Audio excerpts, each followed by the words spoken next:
basically one thing we would say, or like they would tell us to say, is like use the coronavirus to your advantage. So like say stuff like, hey, the coronavirus is negatively affecting a lot of the countries we work with. So, today only your donation is matched dollar for dollar by a donor just due to help out with the pandemic and stuff.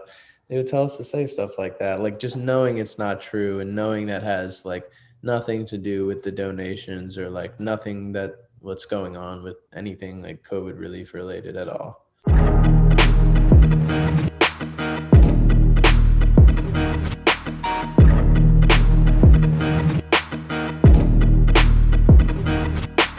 Okay, Ricky, you worked for a company out of Atlanta for a few months, and your story is very similar to many we've heard. You graduated college, you were looking for a job, and you happened to find this one on LinkedIn. And you kind of said that the first day was kind of surreal. You were kind of confused. You didn't know what was going on. So could you just take us through that process of finding the job, interviewing, and then starting? Yeah, absolutely. So I started basically not graduated, came home early from college for COVID, obviously in March. So Mhm. I was finishing school online and trying to find a job, but not many places were hiring. So I was working a couple odd jobs here and there, and then basically found this on LinkedIn. Just like it said, like a marketing job or something, and I just applied. Like I was applying to a bunch of places. Mhm. So applied there, got a response like the next day, started like the interview process, and it just went really quick. And before you knew it, like I was showing up there for my first day and not even knowing what I was doing still. Okay. Um, so they didn't tell you really. All you knew was that it was some type of marketing something. They didn't tell you what the Oh, job was. When did you know exactly. when what you were going to end up doing every day? Not till the first day, till I was heading to the field. Okay. And what was your day to day? What were you doing? So we would get there in the morning around 10 for what they called like training and workshop. Yeah. And I remember walking in on the first day thinking, this looks like the Wolf of Wall Street, like all these people just in there yelling, Yeah. dressed in fancy suits and whatnot.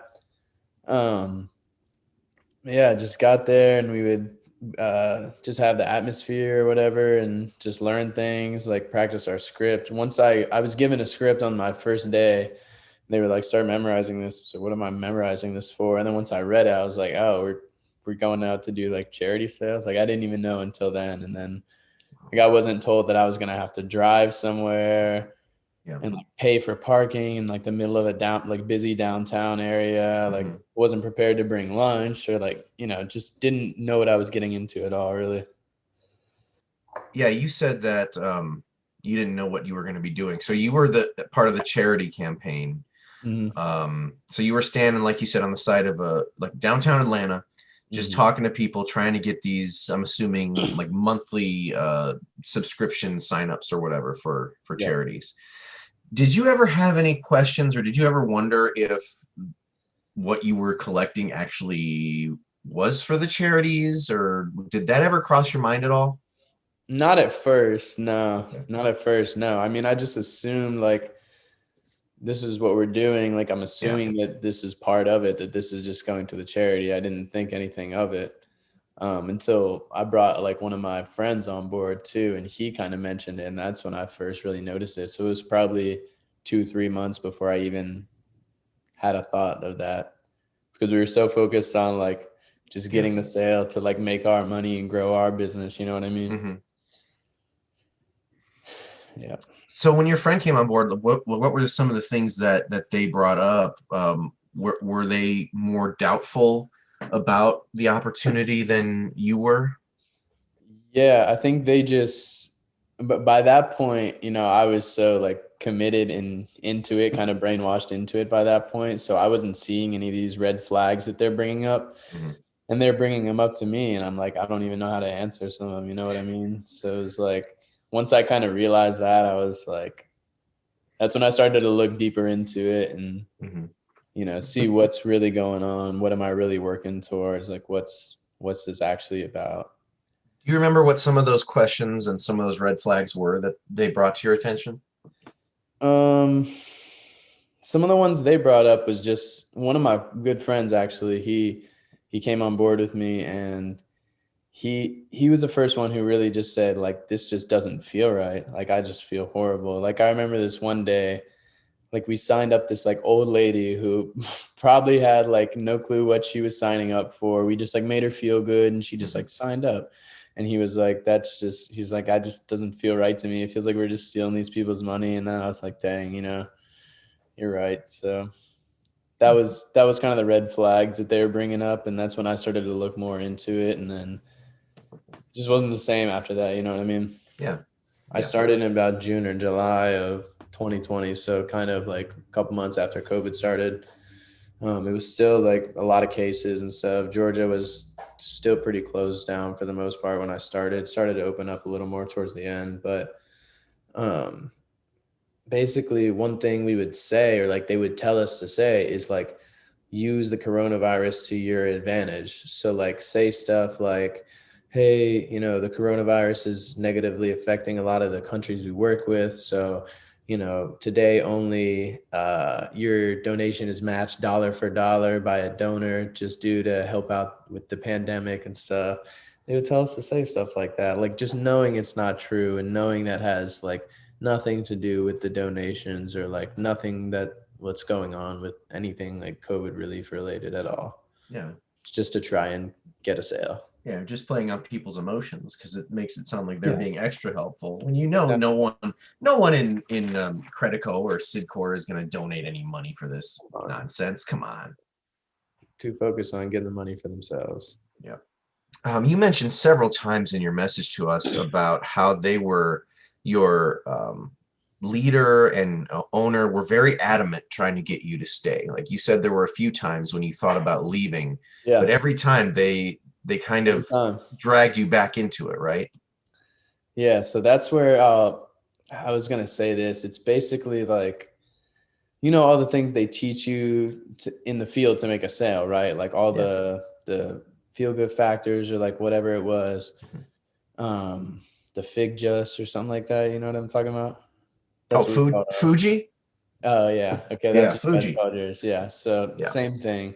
All the stuff that we were using and that they're teaching us to use on customers in the field is the same thing that they're using on us to make us stay. And once I realized that, I was like, this is like a trap. This is awful, you know? Mhm. Like they literally wouldn't let me leave. And like I understand because they were like close to getting to management and like we had a good team going. Like it was some great people I met, honestly, like great people on my team. And like I had fun getting to know them and working with them. Like some of the people I worked with were actually really great. I'm still like cool with to this day. Yeah. But the reason that they wanted me there is so they could grow their business because, we had a good team. And if I left, it would have been like a big fall. So Sure. Yeah, I because you need understand it. why, and I understand Yeah. like they were, just focus on trying to do the business.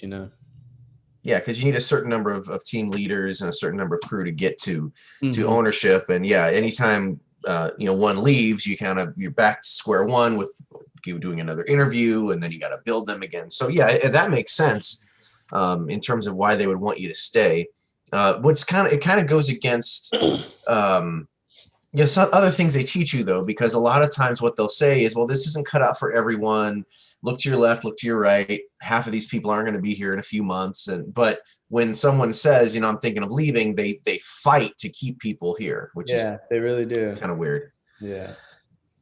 So you mentioned a few different red flags in your message. One of the things you talked about was this actually happened on your first day. You were privy to an opportunity meeting, which is always a big draw because everyone wants to know about the money that you're all going to make when you reach ownership.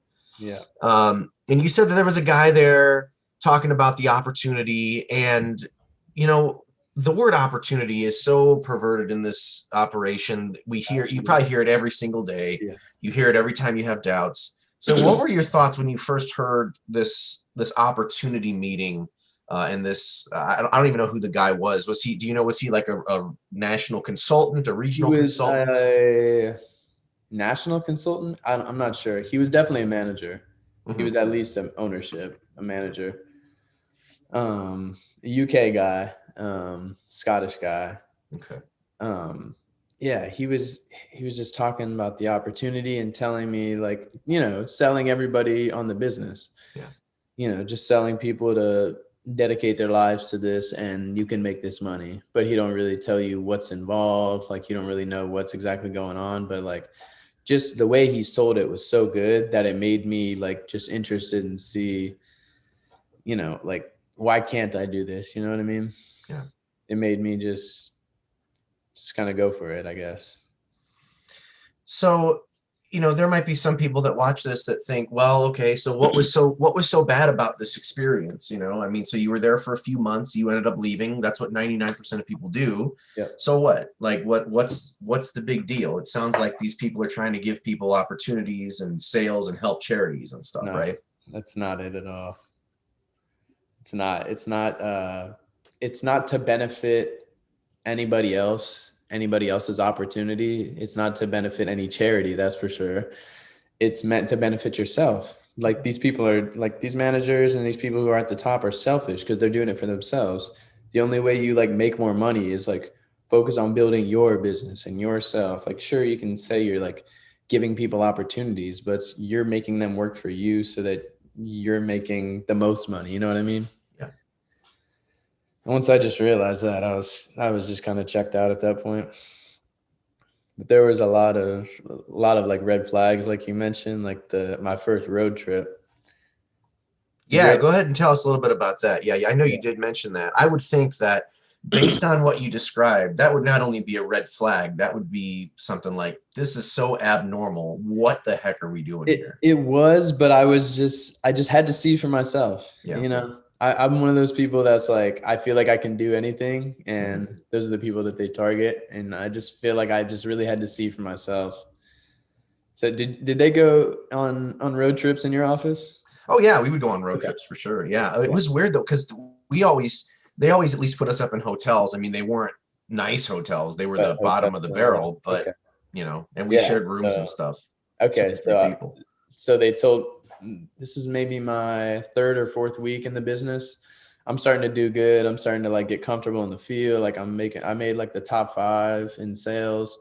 Like, I was on the bulletin and stuff. And like, I felt like I was doing really good and like starting to get the business, or at least, the field. And, my, my leader's leader, who was just promoted to assistant manager, he's like, hey, we're gonna go on this road trip to New Orleans. I was like, oh, what's a road trip? He's like, yeah, we just like go out of town to like expand our market and stuff. And I was like, oh, what do we do there? He's like, you'll see, it'll be fun. Like, I didn't really know what we were doing there. Yeah, I didn't realize we were just doing the same thing, except same exact thing. except longer, and in a new town that we don't know, in the Yep. middle of the summer in New Orleans. It was like Oh, brutal. 100 plus degrees. Yeah. So we're going there. It's 3 of us, me, a corporate trainer, and assistant manager. I like volunteered to drive. I didn't mind. They said they'd throw gas money. Um, and we're like about 2 hours away from New Orleans. It's like a 7-hour drive from Atlanta. We're about 2 hours away. And then I heard we were staying in an Airbnb and they cover the cost of our trip and stuff. And that's what I was told. And then we're about 2 hours away, and the assistant manager tells me, hey, we're not going to stay in an Airbnb because they'll take one of our like sales commissions to put towards the Airbnb this week. And I'm like, so we're already in debt, like a sale, you know what I mean? That's Um, not a good sign. like, Before your sales even start, yeah, you're already right. you're I'm already already owed in something. debt, like a sale. So basically, he was like, yeah, we're just going to stay at one of my friends' apartments over here. Like, I have one of my friends from college. I was like, all right, whatever. So we get there about like 11 p.m., get settled in, 2-bedroom apartment, 5 grown men. There's no beds in like the room for us. So we walk in and it's just a bare room. We don't have anything because we thought we were staying at an Airbnb. I don't have a pillow, blanket. This dude doesn't have any like backup spares or anything. And then our assistant manager, he just pulls out an air mattress and just inflates it. And like I was like, so you knew this whole time, and you could have just at least told it. I wouldn't even have been mad if he would have told me, Yeah. and I could have brought an air mattress. You know what I mean? Yeah, it's better to be honest and plan it so you'd have something instead of spring it on 2 hours outside of where you're going. No, it was awful. So Oh, I slept on the ground for a week straight in New Orleans. I made like about $900 on the field. Like did pretty good, yeah. but it was just like an awful experience. And another thing that I mentioned in the opportunity meeting is I got my first check when I was in New Orleans because they didn't tell me that, you wait 3 weeks, the first 3 weeks, you don't get a paycheck. Yeah. That's something they didn't mention in the opportunity. So I got my first check in New Orleans and I only did like one sale my first week. And it was like $75. And I was like, bro, what is this? When you contacted us, one of the things that I was able to really relate to your story was your relationship with your fiance at the time. Yeah. Because I remember when I was in Smart Circle, that was something that I always was dealing with. Was I was married, but I was always having to try to convince my wife and Yeah. probably try to convince myself too that what I was doing was legitimate. And you said that she was essentially begging you to quit. Like it was only after a month. Like you weren't there for Yeah. very long. She saw the red flags Yeah, first. Yeah. yeah. And obviously you were there for a few months. That took a toll on your relationship. But you weren't even married yet, right? This was Yeah, leading this up was to the still wedding. during engagement. Yeah. This was about 4 months before we got married. Hmm. So I started working in June or July. Maybe before that. I think June or July. Either one. And then we got married in October. So Okay. it was like I got married like 3 weeks after I quit, you know what I mean? It was pretty close to the deadline. But yeah, it was just she saw the red flags first and she was the one trying to convince me to quit. And I was trying to convince her to like see the light at the end of the tunnel with this business and like I can do this, all this and that. And it was just like we were spending no time together because I'm working 12-hour days, 6 days a week with like the calls after you get off the field. It's like all types of stuff. So, that stuff like obviously affects a relationship, especially when there's a lot of stuff to do before the wedding with planning, Sure. just preparation for marriage in general. So it definitely took a toll on that and kind of sucked. Yeah. How did you repair that relationship in that short amount of time you had before the wedding? Yeah, just over time and like kind of sat down and I was like, okay, like I was wrong. This is like Yeah. I was kind of brainwashed into this business and kind of just admitted like defeat basically. And I was like, oh, just got to find something else to do. Like, we'll be all right. We'll figure it out. And one thing that like really convinced me of that is my leader. Like, I would ask her because she was married. I would ask her, for advice and stuff on how to like be able to still like work in this business and still be married and have a family and stuff. And she would tell me, all these convincing things, like just make the time that you guys have more special and all this and that. And like it turns out like she was getting a divorce, which was like kind of sucked to hear. And I was like, so like you're going through like something even worse and you're not gonna like tell me or warn me or Yeah. let me know when I like ask you about something when you tell me the opposite of what's actually going on. Yeah. Because that would make it seem like she's not credible, right? Because if Yeah. she can't figure it out, if she can't handle it in her relationship, then And like, what are we doing here? right, right. And I think that's something that a lot of people who may know a little bit about this operation, obviously anyone who's been in it knows it, but anyone who hasn't, I don't think they really realize how much of a toll something like this takes on, especially a relationship like that, right? Like, of Yeah. course, your overall support system, Yeah. but Yeah. when you are engaged, when you are married, that's the person that you share your life with, and when you are seeing them barely at all At night, every day at at night, late at night. right, for an hour or two, and then you fall asleep because Yeah. you're exhausted from all day. Yeah. So it's not just, people who come on here and share their stories. It's not just because like people would say, oh, this person just wasn't a good salesperson. They were a failure, yada, yada, yada. But no, it's because it takes such a huge toll on our personal lives too, because Yeah. we're not if you're not willing to kind of conform to the cult and spend as much time with your owner and your leaders and everybody else there and really be that family dynamic, right? Yeah. It's going to be kind of weird to them, because I know a lot of people who have those types of engaged or married relationships. Mhm. A lot of the others in the office, they just don't understand that. They're like, well, bring them along. I No, that's not how it works. I have don't want to another be there. life. Yeah, they don't want to be there. Like in your fiance's case, she already knew kind of what was going on. She knew that, she saw the red flags, but why do they want to be a part of this? They don't want to be a You part of know? this. They just want me to come home Yeah, and have a normal life. literally. That's it. What finally made you leave? I know that you were dealing with, you finally started questioning one of your friends started. Of course, I know you were getting heat from your fiance to Yeah. quit. So what finally was the final push to get you out the door? Yeah. So kind of all those things I mentioned kind of led up to it. But the final thing I remember was one morning, I guess the day before we hadn't done real good as an office for sales. Like half of the office did really good, and then other half of the office just like only had like 4 combined out of like 10 people or something like that. Mhm. The rest of the office did like 20 or something, like they did really good.